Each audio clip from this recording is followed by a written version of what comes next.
तो न्यूजीलैंड ने भारत में आकर ही भारत को जो 3 टेस्ट मैचों की टेस्ट श्रृंखला थी वहां पर 3-0 से हरा दिया है। अब इसका मतलब ये हुआ भारत को ही कंप्लीट व्हाइट वॉश कर दिया है न्यूजीलैंड की क्रिकेट टीम ने।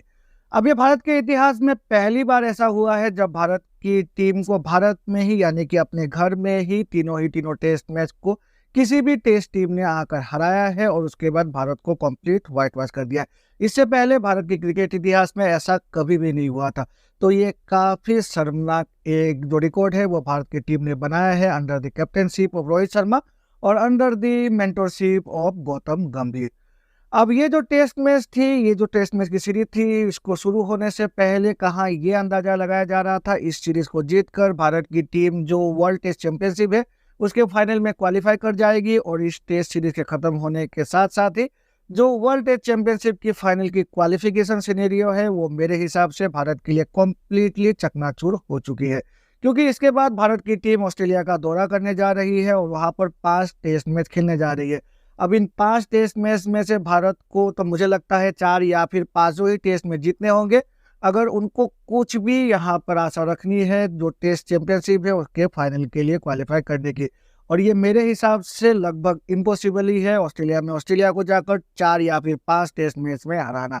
तो भारत के लिए वर्ल्ड टेस्ट चैंपियनशिप के जो फाइनल के जो द्वार है, जो रास्ते हैं वो अभी कम्प्लीटली बंद हो चुके हैं इस सीरीज को कम्प्लीटली जो व्हाइट वॉश है उससे हारने के बाद।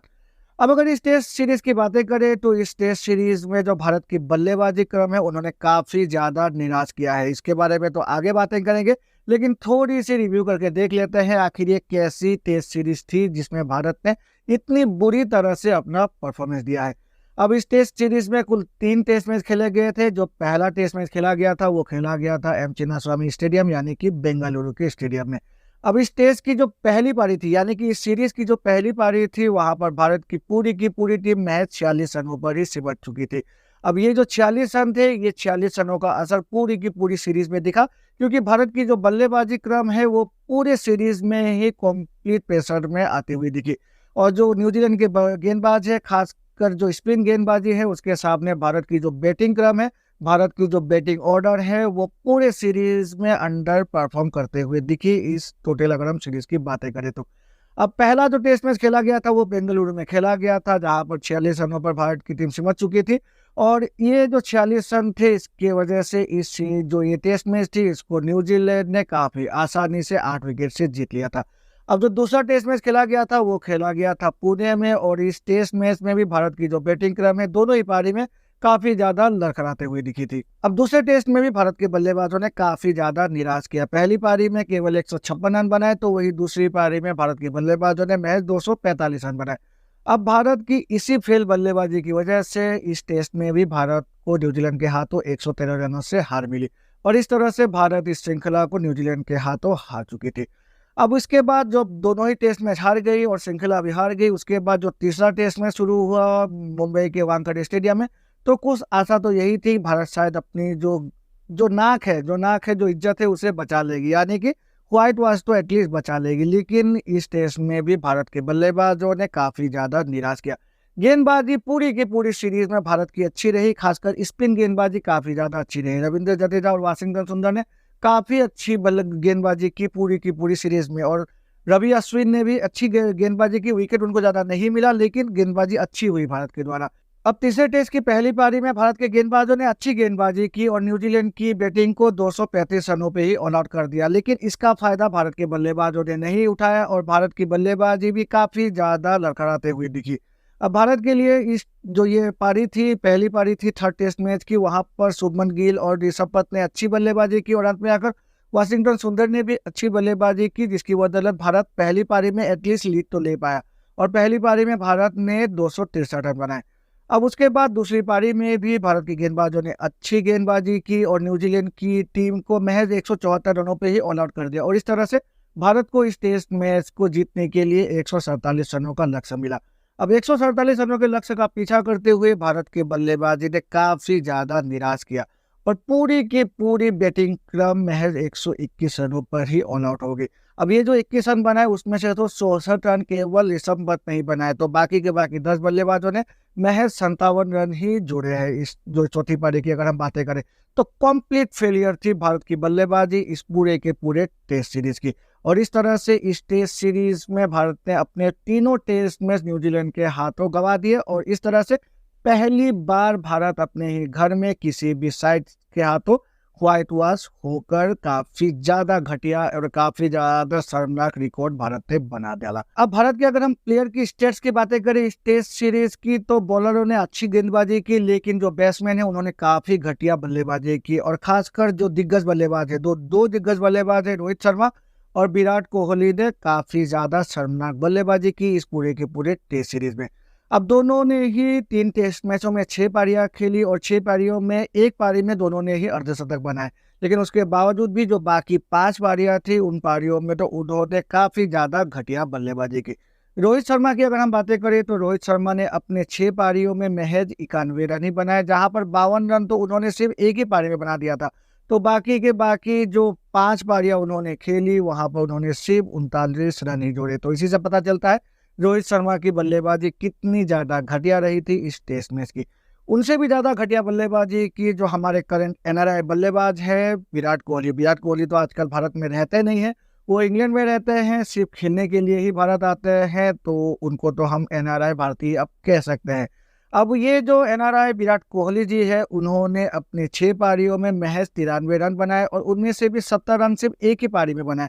तो बाकी के बाकी 5 पारियों में उन्होंने महज 23 रन ही बनाए। अब उसके बाद जो तीसरे नंबर पर घटिया बल्लेबाजी की आ जाते हैं, उसमें आ जाते हैं भारत की जो डोमेस्टिक क्रिकेट है, डोमेस्टिक क्रिकेट के डॉन ब्रैडमैन सरफराज खान। अब सरफराज खान का काफी ज्यादा हाइप बना हुआ था इस टेस्ट सीरीज के शुरू होने से पहले, और उनको खिलाने की काफी ज्यादा जद्दोजहद भी चल रही थी। अब उनको खिलाया भी गया तीनों टेस्ट मैच में। अब पहले टेस्ट की दूसरी पारी में उन्होंने काफी अच्छी बल्लेबाजी भी की थी, 150 रनों की काफी अच्छी पारी भी खेलती। मैच भारत हारा था, लेकिन उनकी बल्लेबाजी की काफी ज्यादा तारीफ भी हुई थी। लेकिन उसके बाद जो 2 टेस्ट मैच खेले गए उन दोनों टेस्ट मैच को मिलाकर उन्होंने महज 20 रन ही बनाए। मतलब 3 टेस्ट मैच में 6 पारियों में उन्होंने महज 170 रन बनाए, जिसमें से 150 रन तो सिर्फ उन्होंने एक ही पारी में बना दिया था। और अगर हम तीसरे टेस्ट की बातें करें तो तीसरे टेस्ट में उन्होंने दोनों पारियों को मिलाकर सिर्फ एक ही रन बनाया। पहली पारी में वो 0 पर आउट हो गए थे, और दूसरी पारी पर उन्होंने 1 रन बनाए थे। तो इस तरह से सरफराज खान भी काफी ज्यादा उन्होंने निराश और काफी ज्यादा घटिया बल्लेबाजी की उन्होंने इस टेस्ट सीरीज में। अब यशस्वी जायसवाल ने भी बल्लेबाजी इतनी अच्छी नहीं की, लेकिन फिर भी वो एक नए खिलाड़ी है, उनको चांस मिलना चाहिए।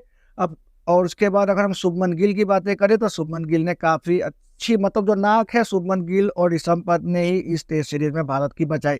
अगर वो दोनों नहीं खेलते तो मुझे लगता है भारत की टीम और भी ज्यादा शर्मनाक तरीके से हारती इस टेस्ट में। जो ये टेस्ट मैच वो हारी है, और भी ज्यादा शर्मनाक तरीके से वो हार जाती दोनों ही टेस्ट मैचेस को। अब स्टैंड आउट परफॉर्मर की अगर हम बातें करें तो वाशिंगटन सुंदर और रविंद्र जडेजा ने अपने हिसाब से काफी अच्छी परफॉर्मेंस दी इस टेस्ट सीरीज में, जहां पर रविंद्र जडेजा ने तो तीसरे टेस्ट में 10 विकेट भी चटकाए, और वही वाशिंगटन सुंदर ने भी काफी अच्छी बल्लेबाजी और काफी अच्छी गेंदबाजी की इस टेस्ट सीरीज में। तो पॉजिटिव साइन अगर हम देखें तो वाशिंगटन सुंदर ही एकमात्र पॉजिटिव साइन उभर कर निकले हैं भारत के लिए इस टेस्ट सीरीज से। न्यूजीलैंड के लिए मिचेल सेंटनर एक ही टेस्ट मैच खेले, और उन्होंने उस टेस्ट में भारत के बल्लेबाजों को नचा कर रख दिया। एजाज पटेल ने भी थर्ड टेस्ट मैच में 11 विकेट लेकर भारत की पूरी बैटिंग क्रम को ही ढा दिया।